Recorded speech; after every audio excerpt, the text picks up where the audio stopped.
Assalamualaikum warahmatullahi wabarakatuh. Perkenalkan, nama saya Dani Ardian Nur Fahreza, dengan nomor induk mahasiswa 215 dari program studi manajemen bisnis syariah dan kelas 1H.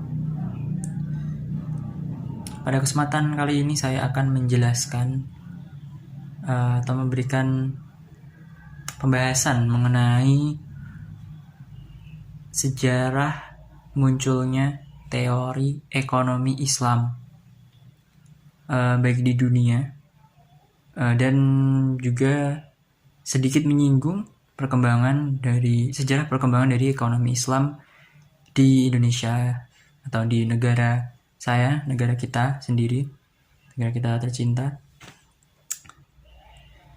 Oke, langsung saja.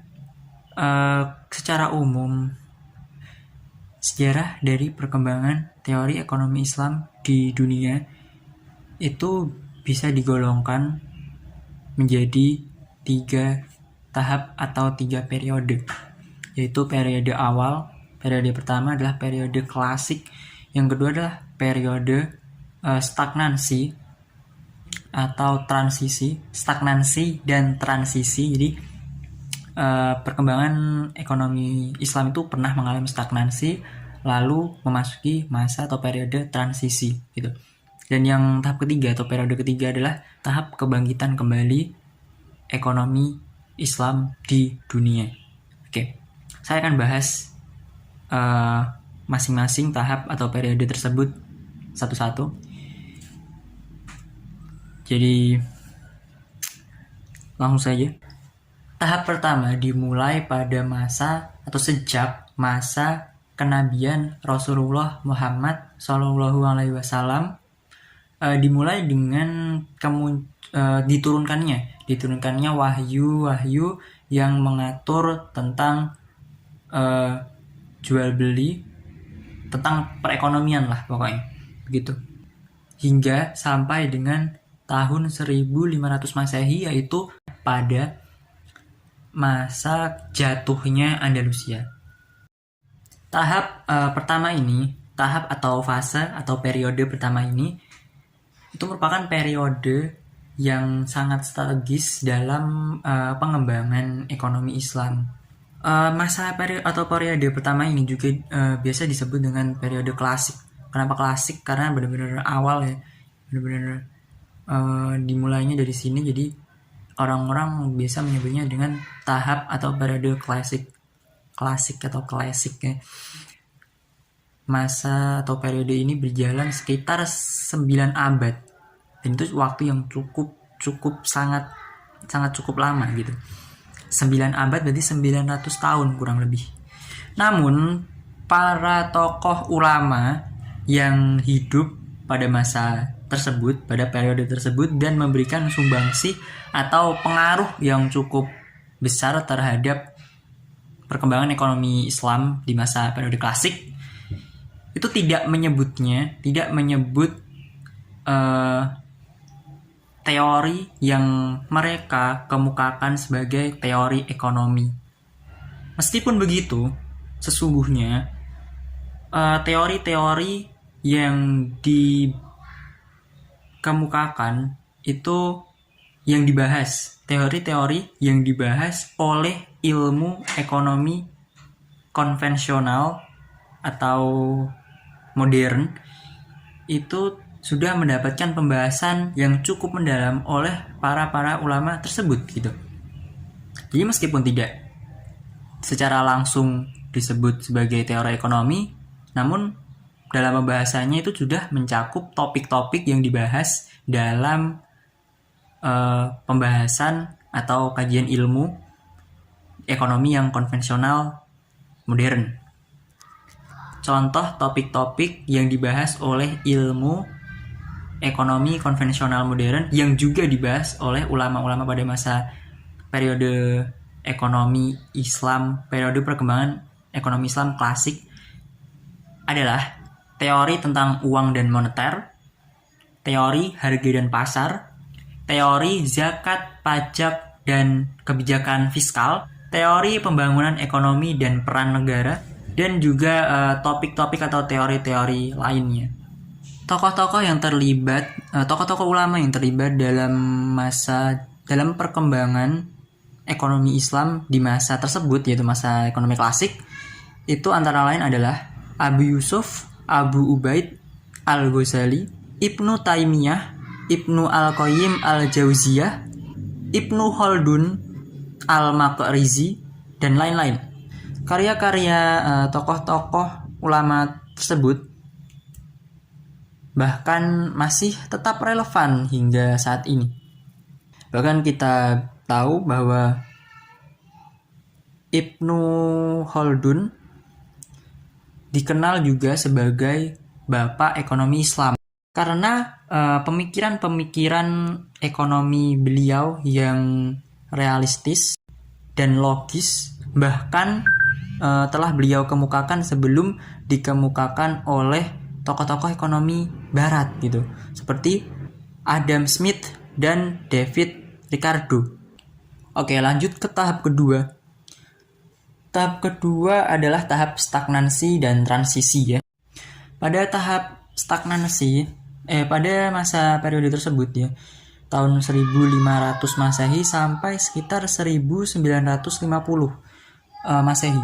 Jadi abad ke-20, pertengahan abad ke-20 itu berakhirnya masa stagnansi dan memasuki masa transisi ke ekonomi yang ke masa kebangkitannya ya. Di masa atau periode tersebut bisa dikatakan hampir tidak ada perubahan atau perkembangan yang signifikan ya. Salah satu perkembangan di masa stagnansi tersebut adalah pada era Khilafah Turki Utsmani, yaitu dijadikannya wakaf tunai sebagai mesin atau penggerak pertumbuhan ekonomi selama kurang lebih 5 abad, 500 tahun. Ya, hingga pada tahun 1700 akhir atau 1800 awal, berarti sekitar akhir abad ke-18 dan awal abad ke-19 ya. Itu mulai munculnya teori-teori tentang asuransi syariah atau asuransi takaful. Ya, asuransi syariah atau asuransi takaful. Ibnu Abidin, seorang fuqaha yang bermazhab Hanafi, merupakan seorang muslim pertama yang membahas secara eksplisit mengenai teori, definisi, pola, dan konsep transaksi asuransi Islam. Oke, lanjut ke tahap ketiga, yaitu tahap kebangkitan kembali ekonomi Islam yang dimulai sejak tahun 1950 hingga saat ini, dan bahkan saya yakin akan terus berkembang lagi di kemudian hari, di masa yang akan datang. Di tahap ketiga ini, tahap kebangkitan kembali ini, para ekonom muslim melakukan proses reformulasi ilmu ekonomi Islam sebagai sebuah disiplin ilmu. Jadi banyak universitas-universitas, tak terkecuali Indonesia, yang menjadikan ilmu ekonomi Islam sebagai salah satu jurusannya atau program studi di universitas mereka. Hal ini bertujuan untuk menjawab tantangan ekonomi dunia. Periode ini juga ditandai dengan banyaknya bermunculan upaya-upaya untuk mengembangkan perbankan dan lembaga-lembaga keuangan atau ekonomi yang non-riba. Ya, jadi perbankan non-riba sudah banyak bermunculan di Indonesia, bahkan yang seperti kita ketahui belum lama ini bank-bank syariah yang ada berbagai macamnya di Indonesia dijadikan satu menjadi Bank Syariah Indonesia.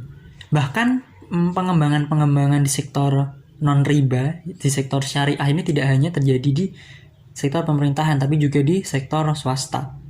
Dan saya yakin mungkin sekitar ya mungkin ya 10 atau 20 tahun lagi sektor-sektor transportasi yang biasanya hanya menyediakan sarana kredit dengan bunga kredit konvensional biasa kemungkinan akan menggunakan atau menerapkan atau menyediakan layanan kredit nol bunga atau kredit tanpa riba. Kenapa? Karena jika kita melihat ke toko-toko atau showroom-showroom jual beli transportasi bekas itu ada yang menyediakan pembayaran tanpa bunga, jadi kredit tanpa bunga atau nol riba. Ya, tapi itu kendaraan bekas. Sedangkan kendaraan baru dari pabrikannya langsung, yang rata-rata di Indonesia itu dikuasai oleh pabrikan Jepang, itu sampai saat ini sepertinya yang saya tahu belum menyediakan layanan kredit nol bunga tersebut. Tapi saya yakin 10-20 tahun atau mungkin lebih cepat itu akan menyediakan layanan tersebut karena bank syariah di Indonesia sudah dijadikan satu kan, berarti sudah kuat dan sudah banyak bermunculan yang bekas. Jadi kalau misalnya nggak melakukan itu bisa-bisa kalah sama yang jualan bekas, ya dong, kalah sama toko-toko kecil yang jualan bekas, mobil-mobil bekas atau motor-motor bekas gitu, yang perusahaan gede ini kalau tidak mengikuti tren di masyarakat Indonesia yang sekarang sudah banyak muslim-muslim Indonesia ini sudah banyak yang mengetahui tentang syariat Islam gitu. Bagaimana keharaman riba. Baik, saya rasa cukup karena juga sudah lebih dari 9 menit minimal waktu videonya. Kurang lebihnya mohon maaf, semoga dapat bermanfaat dan menambah pengetahuan kita semua. Terima kasih. Wassalamualaikum warahmatullahi wabarakatuh.